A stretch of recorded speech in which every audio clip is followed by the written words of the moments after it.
I stood ankle-deep in freezing mud at my 9-year-old son's grave, the rain so heavy it felt like the sky was physically collapsing on top of me. No mother, no father, no sister. Just me, a soaked black dress, and a small box of ashes that felt impossibly light. I told myself the storm had kept them away. I told myself the flooded roads were impassable.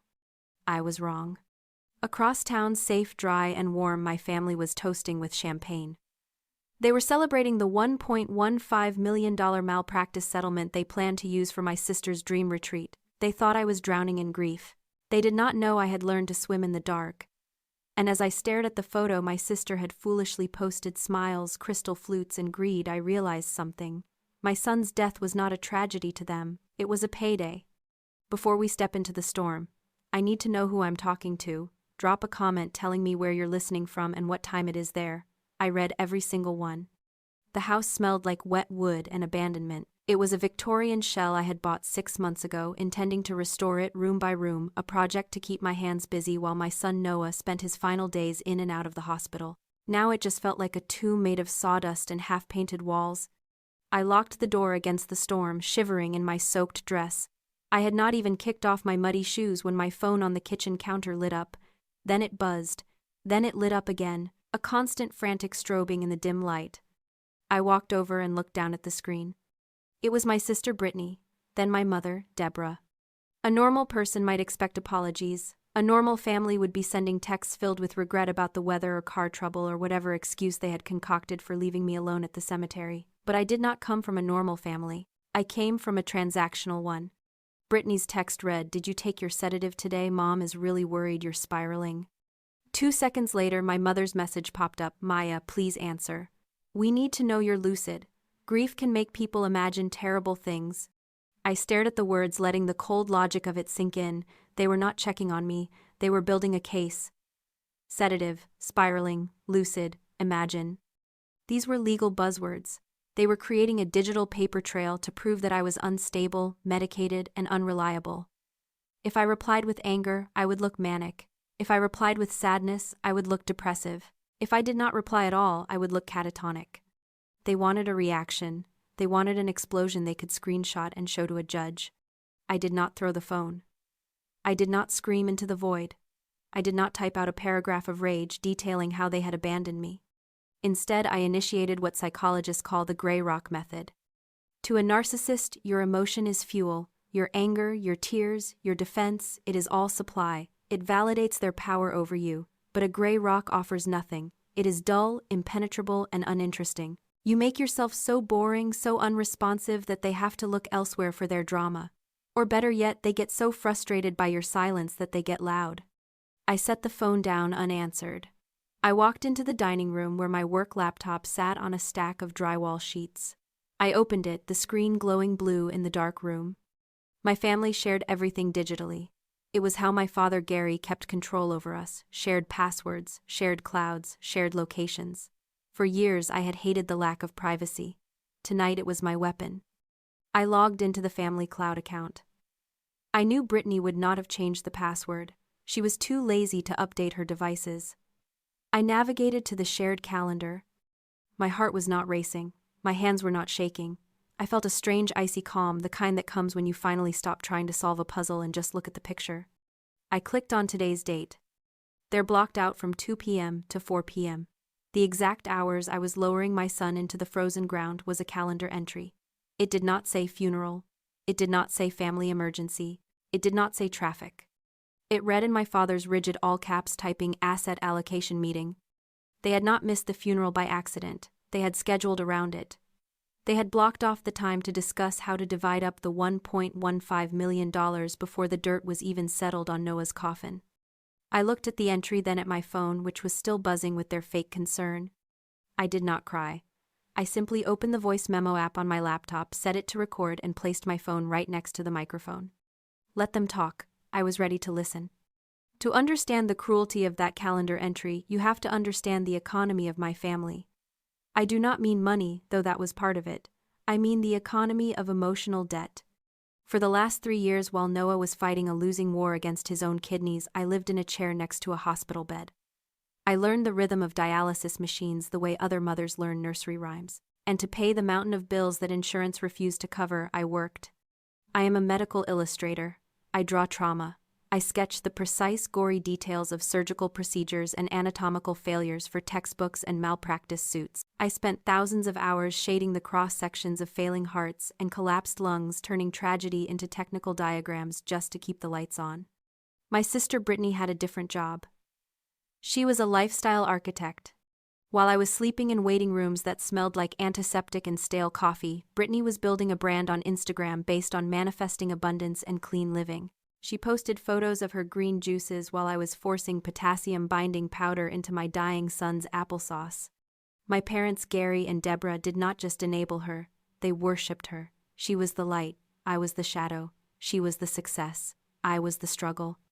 In sociology, there is a concept known as the scapegoat mechanism.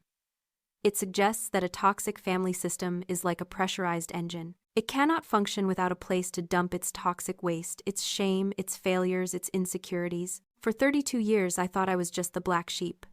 Sitting there in the dark, staring at the calendar, I realized I was something far more utilitarian. I was the vessel. They poured their disappointment into me so they could remain pristine. If I was the mess, Brittany could be the miracle. If I was the chaotic, grieving, struggling single mother, my parents could feel like saints for occasionally tossing me a crumb of pity. My suffering was the glue that held their self-image together. But then the settlement happened. $1.15 million. It was not a lottery win. It was not a gift. It was a settlement from the hospital, admitting that a resident's error had shortened my son's life by 2 years. Every cent of that money was paid for by Noah's pain. It was blood money in the most literal sense. To me, that money was a heavy, sacred burden. It was supposed to clear the medical debts and then go into a foundation in his name. But to my family, to Brittany, they did not see blood money. They saw capital. They saw the seed funding for Brittany's long-dreamed of holistic wellness retreat. They had convinced themselves that Noah would have wanted his death to fund Brittany's dream. They had rewritten the narrative so completely that stealing from a dead child did not feel like theft. It felt like divine intervention. The problem was me. As long as I was the struggling scapegoat, the system worked. But a scapegoat with $1.15 million is no longer a victim. She is a threat. If I had that money, I did not need them. I did not need their conditional love or their suffocating pity. That is why they were panicked. That is why they were texting me about sanity and spiraling. They were not afraid I was losing my mind. They were afraid I was gaining my independence. And they were right to be afraid. Because the daughter who accepted the scraps was buried in the mud with her son. The woman sitting at the laptop was someone else entirely. The next morning, the rain finally stopped, but the sky remained a bruised purple. I was sanding the drywall in the hallway. The rhythmic shh of the sandpaper was the only sound I could tolerate when a car door slammed outside. I did not need to look out the window. I knew the sound of my father's SUV door. It always closed with a heavy, authoritative thud. I did not hide. I did not stop sanding. I was covered in white dust, looking like a ghost in my own home when the front door swung open without a knock. They poured into the hallway like a sludge. My father, Gary, led the way, his face set in a grim mask of paternal burden. My mother, Deborah, was already dabbing her eyes with a tissue, though they were dry. And bringing up the rear was Brittany, phone in hand, holding it casually at chest height. She was not texting. The camera lens was pointed directly at me. "Oh, Maya," my mother choked out, rushing forward but stopping short of hugging me. She gestured vaguely at the dust, the unfinished walls, the bare floors. "Look at this. Look at how you're living. It's worse than we feared." "I am renovating, Mom," I said. My voice was raspy from disuse. "It is a construction site, not a breakdown." "Sweetie," Brittany said, her voice dripping with that rehearsed influencer empathy. "We are not here to judge. We are here because we love you. We are here for an intervention." Intervention. The word hung in the dusty air. "We have been talking," my father said, stepping forward, blocking the light from the doorway. "You are not processing this, Maya. The texts, the isolation, missing your own family at the afterwards." He could not even say the word funeral. "You are clearly unwell." "I was at the funeral, Dad," I said, sanding a rough patch on the wall. "See," Brittany whispered loudly to the camera. "Paranoid delusions. She thinks we were at a meeting." My mother let out a sob that sounded like a hiccup. We were trying to find you, baby. We drove around for hours. You are confused. You are grieving. She reached into her purse and pulled out a thick blue folder. We cannot let you make decisions right now. You are too fragile. You promised us, remember, before Noah passed. You said you wanted Brittany to handle the administrative side of things so you could heal. Gaslighting is a specific kind of violence. It attempts to overwrite your reality with someone else's fiction. I knew I had never said that. I knew they were lying. But standing there exhausted, hungry, and grieving, a tiny sliver of doubt tried to wiggle into my brain. Did I say that? Was I that tired? But then I looked at Brittany's phone. The red recording dot was blinking. They were staging a scene. This was not a conversation. It was content. It was evidence. I did not promise anything, I said, keeping my voice flat, devoid of the rising panic in my chest. And I do not need help managing my son's estate. My father's face hardened. The mask of concern slipped, revealing the bully underneath. This is not a request, Maya. You are living in filth. You look like a skeleton. You are clearly mentally incapacitated. If you do not sign these temporary management papers voluntarily, we will have to take steps to protect you from yourself. Ideally, we handle this as a family, Brittany added, stepping closer, the phone lens feeling like the barrel of a gun. So the money does not get tied up in court for years. Noah would not want that. He would want his legacy to start now. There it was. The threat wrapped in a shroud. Sign the papers or we declare you insane and take it anyway. I looked at the blue folder in my mother's shaking hand. I looked at my father's clenched jaw. I looked at the red dot on Brittany's phone. I realized then that gray rock was not enough. You can be a rock, but if they have a sledgehammer, they will still crush you. I needed to be something else. Leave the papers, I said quietly. I will read them. You will sign them, my father corrected. By tomorrow. They left the folder on a sawhorse. As they filed out, Brittany lingered for a second, panning the camera one last time around the dusty, empty room. So sad, she whispered to her followers. But we are going to save her. The door clicked shut. I waited until I heard the engine fade away. Then I picked up the blue folder. I did not read it. I did not need to. I grabbed my keys, walked out into the gray afternoon, and drove straight to the city. I was done being a rock. It was time to be a shark. Arthur Vance's office did not look like a law firm. It looked like a scalpel. While my father's lawyer, Simon Krell, worked out of a beige strip mall that smelled of damp carpet and desperation, Vance operated from the 42nd floor of a glass tower downtown. The walls were floor-to-ceiling windows. There were no shadows here. No dark corners for secrets to hide. It was the glass fortress, the exact opposite of the suffocating opacity of my family. I sat across from him at a desk that cost more than my car. I did not waste time with small talk. I slid the blue folder across the polished obsidian surface. Then I placed my phone on top of it. They came to my house an hour ago, I said, my voice steady.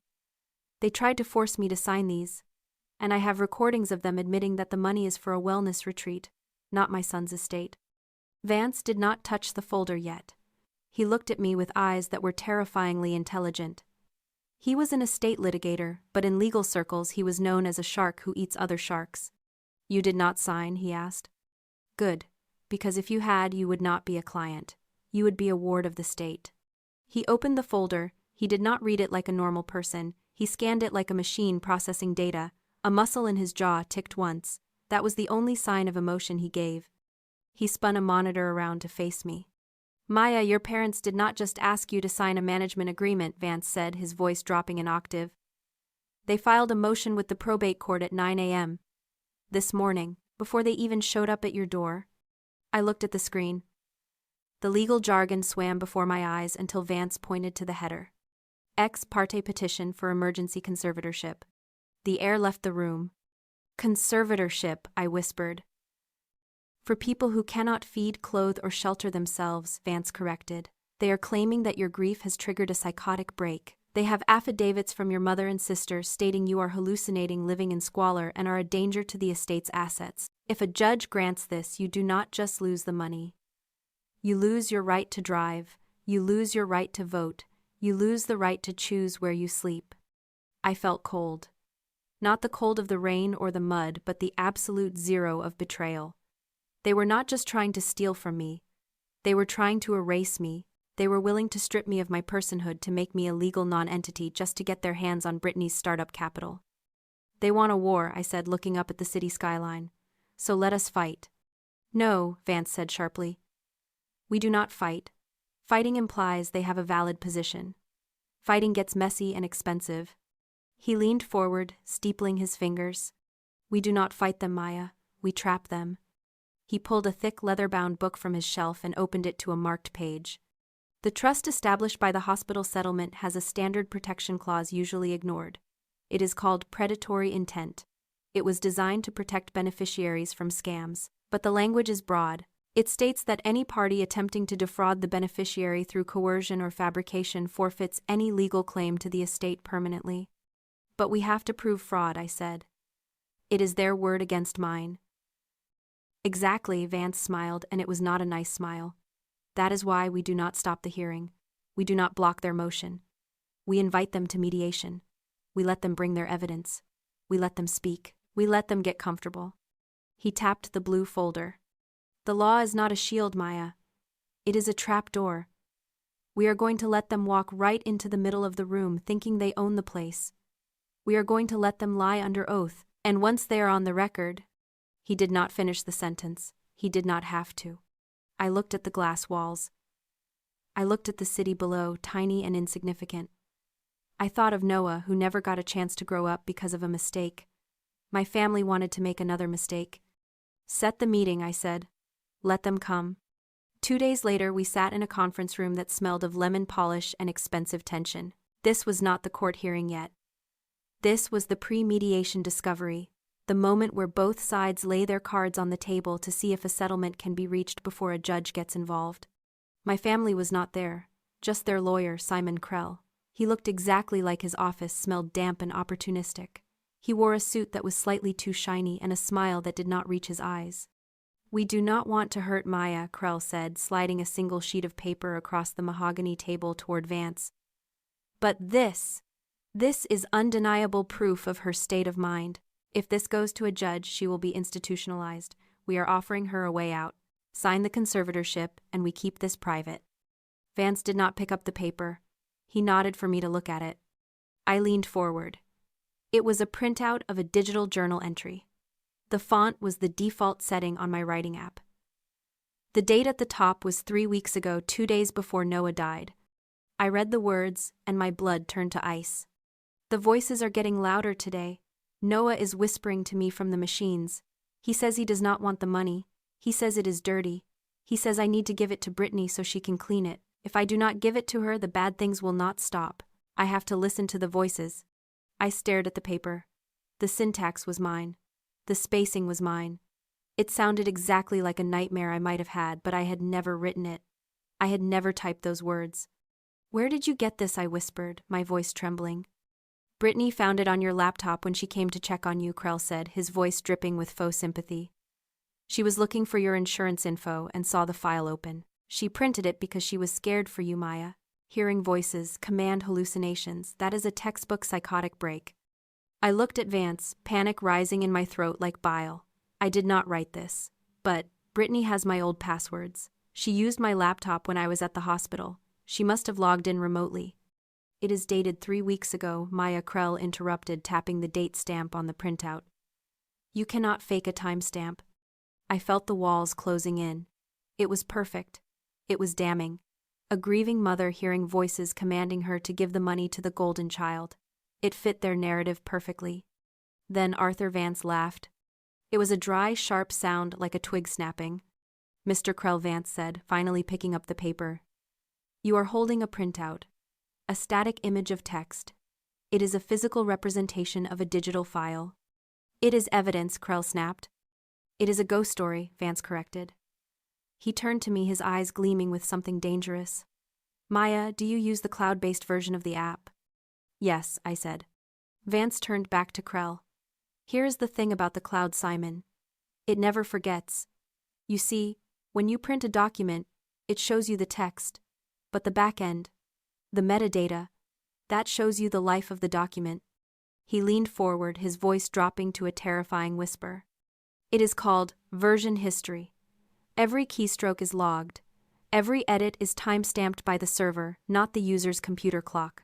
You can change the date on a Word doc, sure, But you cannot change the audit trail on the server. Vance tossed the paper back. It slid across the table and stopped right at Krell's edge.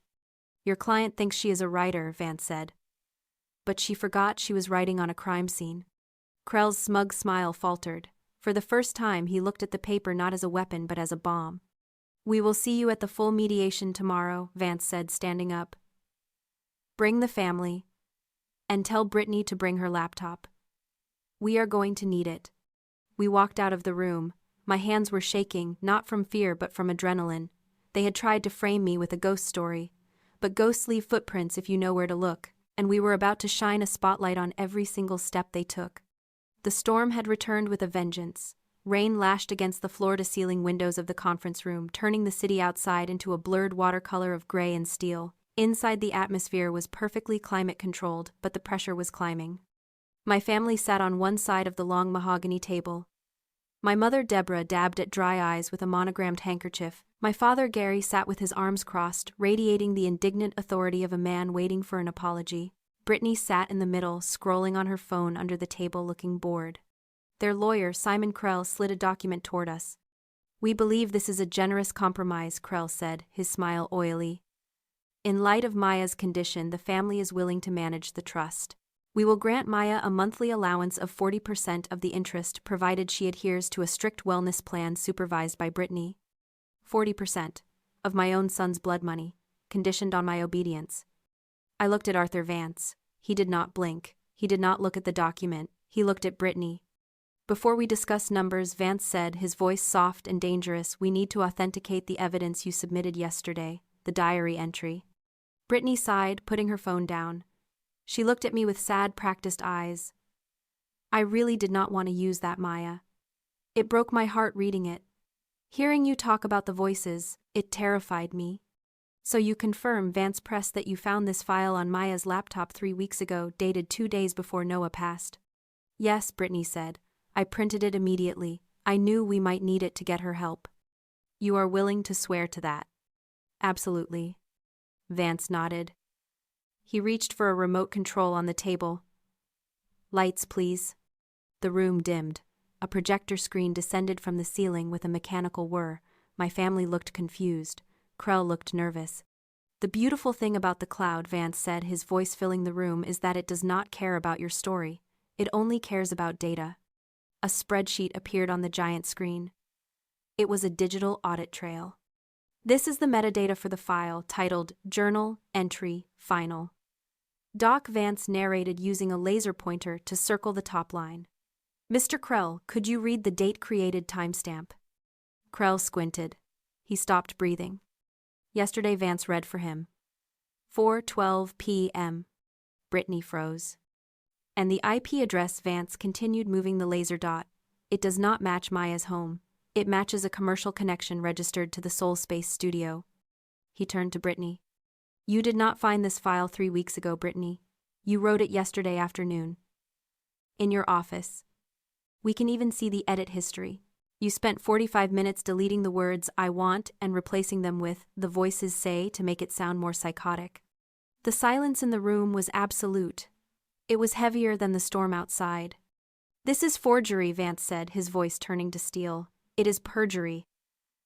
He slapped a thick document onto the table.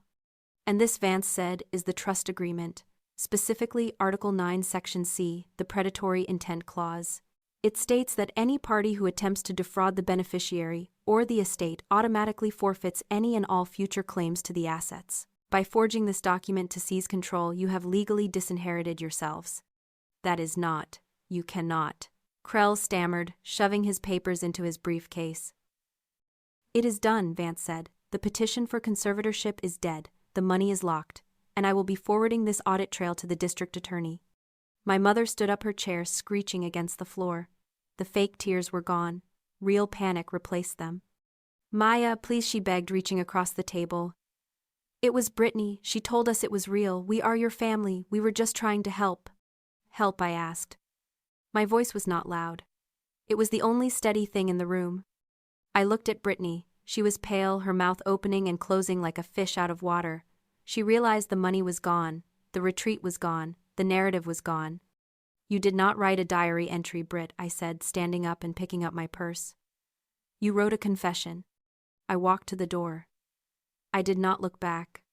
I did not need to see the wreckage. I had the receipt. The storm did not stop for 3 days, but for the first time in years the house felt warm. The legal fallout was swift and brutal. Arthur Vance did not just threaten to go to the district attorney. He hand-delivered the file. Brittany was charged with attempted fraud and forgery. The charges might not lead to prison, but they certainly killed her credibility. Her wellness brand collapsed overnight when the court documents became public. It turns out people do not want life coaching from someone who tries to steal from a dead child. My parents tried to pivot. They sent letters. They sent intermediaries. My mother even tried to show up at the house again, but this time the new security gate I had installed did not open. I did not read the letters. I added them to a box in the garage marked simply, evidence. I finished the renovations on the Victorian house. The drywall is painted a soft, clean white. The floors are polished oak. And the downstairs parlor, the room where I had once sat in the dark listening to their lies, is now my studio. The light that pours in is clear and unobstructed. I took the $1.15 million and I did exactly what Noah would have wanted. I did not buy a retreat. I did not buy a luxury car. I established the Noah Sterling Grant. It is a dedicated fund that pays off medical debt for single parents with chronically ill children. Every month I get to sign checks that stop other mothers from having to choose between electricity and dialysis. It is not a manifestation. It is real help for real people paid for by the memory of a real boy. I was sitting on my front porch this morning, drinking coffee, watching the sun burn off the last of the fog. My phone buzzed. It was a notification from the family group chat, the one I had silenced months ago but never left. Gary added Simon Krell to the conversation. Deborah, Maya, we need to discuss a settlement before trial. I looked at the screen. I felt that old tug, the muscle memory of obligation, the scapegoat's instinct to fix it. Then I looked at my garden. I looked at the piece I had built with my own 2 hands. I tapped the top of the screen. I scrolled past years of guilt trips, passive-aggressive comments and demands. I scrolled all the way to the bottom. I pressed the red button marked Leave Conversation. Delete and block. The screen went black. The silence that followed was not empty. It was full. It was the sound of a foundation settling strong enough to hold up the rest of my life. I learned that sometimes you have to let the storm destroy the house so you can build a better one on the foundation. If you have ever had to rebuild after betrayal, hit that subscribe button and tell me in the comments, what was the moment you finally said, enough?